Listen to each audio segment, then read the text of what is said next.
Hi, it's Leanne in Adelaide. Today I'm at the Adelaide Botanic Gardens and I'm on a lunch break from work and just thought I'd get some nice fresh air.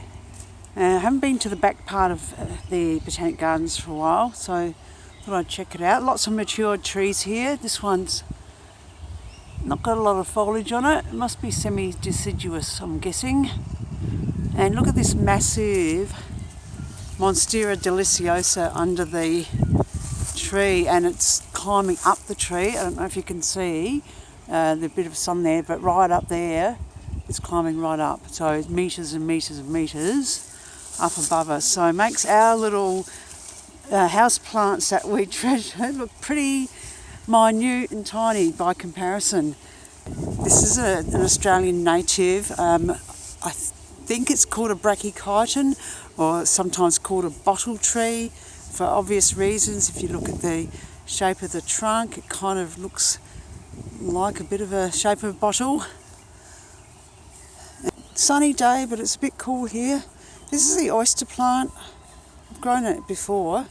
It's one of those plants that looks really lush and green, but as soon as it gets really hot weather, it just droops and doesn't look very nice at all. And because Adelaide gets so hot and dry in summer, it's just too hard to keep this one looking good. Acanthus mollis, I think its botanical name is. They've probably got a label here, but I can't see it anywhere.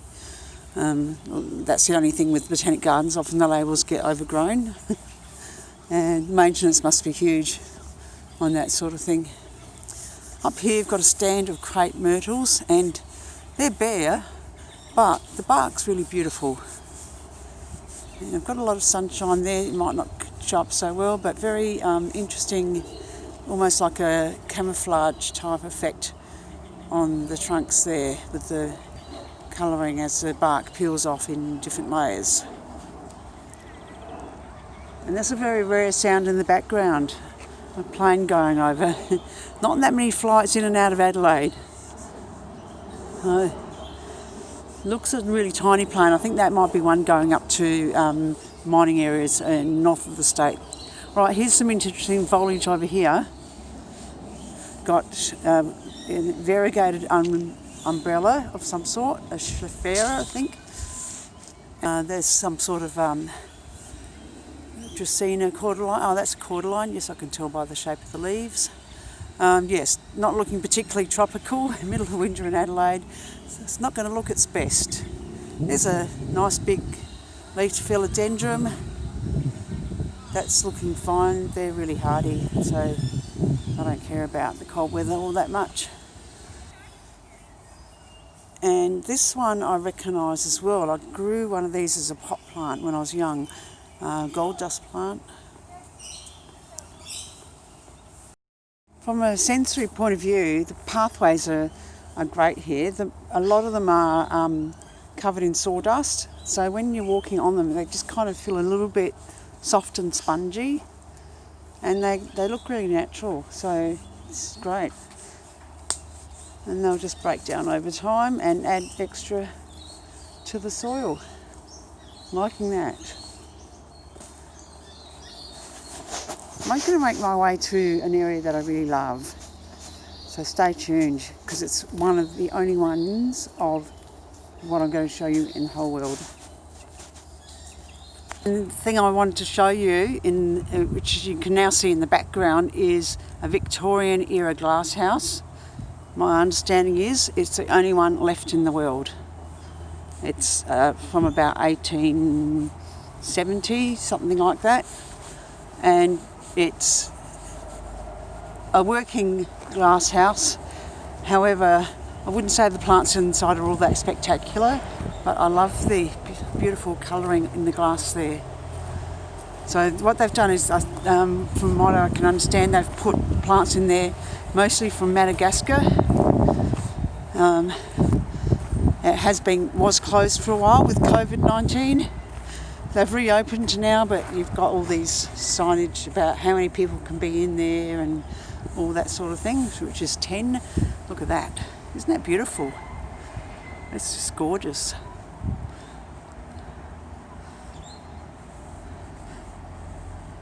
The windows aren't perfectly clean, but you know, they've got so much else to do. I can't grudge them for that.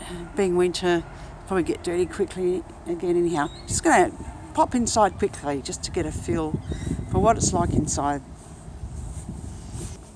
Well, I've got the place to myself, like the echoey noise that it makes, and it feels warmer already. You can feel the difference. Just a few steps in and you can feel it. And you can feel that the humidity, instead of being super dry like it is outside, I'm just going to pan around so you can see some of the plants in here. It's actually got, you can feel there's a bit of humidity. You can just feel that on your skin. This thing at the other end is just bizarre. It's like an artist's work, but I don't get it. I guess other people might. Kind of looks like the back of like somebody's throat and tonsils kind of thing. And then there's this white sculpture thing with some heads and other stuff. I don't know. Everybody's got different, you know, what they like and what they don't like. All right, so don't touch the exhibit. But that's the exhibit there. Okay, I can't quite make that out. All right. Now the other thing I've just heard start up is bagpipes. Came here for a walk during a lunch break a couple of weeks ago, and I heard bagpipes again. From what I could work out, they're not being played inside the Botanic Gardens, but right nearby. This area here has a lot of succulents and cacti,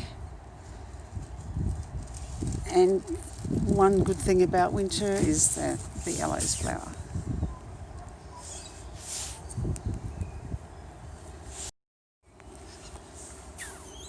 You can see that the succulents and so on have got that stressed look because of the cold weather, and they get that nice colouring up, and probably almost none better than the euphorbia fire sticks, which you can see over there. So the tips are quite coloured. And then you've got some really interesting cactus plants here. Kind of like something out of a Western movie.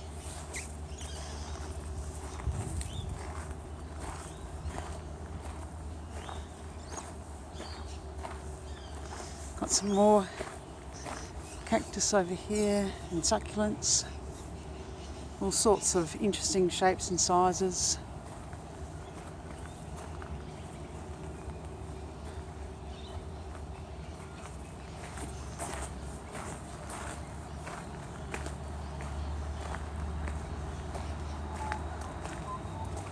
That's a nice one.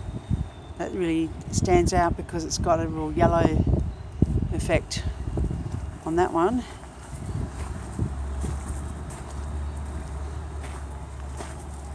Some of these look so old. Look how old that one is, far out. It's a tree aloe. Oh, and there's a lorikeet eating nectar out of one of the flowers there, which you just can't see it. It's moved out of view. More cacti and aloes and so on down there.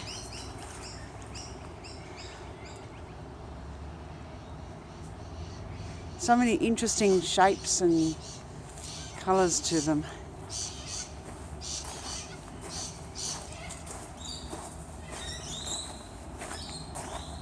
Now look at these, they just fall on the ground and they keep growing. They look weird, but nothing's going to stop them. All sorts of shapes, colours. Oh, the bagpipes are kind of going a bit in the background. Like he's warming up, he or she.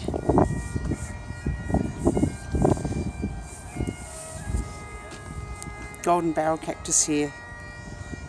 Great, a few aloes in flower, some all sorts of shapes and sizes. Okay. Right. finish off this little section. Got to work out where he or she is playing. And proof that even botanic gardens have really common plants. That one is a crassula bluebird, I think, and I've seen ordinary jade as well. There's a little water feature there. I'm definitely getting closer to the bagpipe player, and he's definitely over the other side of the fence. Right, so I'm going to conclude this tour now. I need to go back to work. So goodbye to Botanic Gardens, goodbye to the bagpipe player, and I'll see you sometime in the next few weeks on my next video. So it's bye from Leanne in Adelaide. And it sounds like it's bye from the bagpipe player too.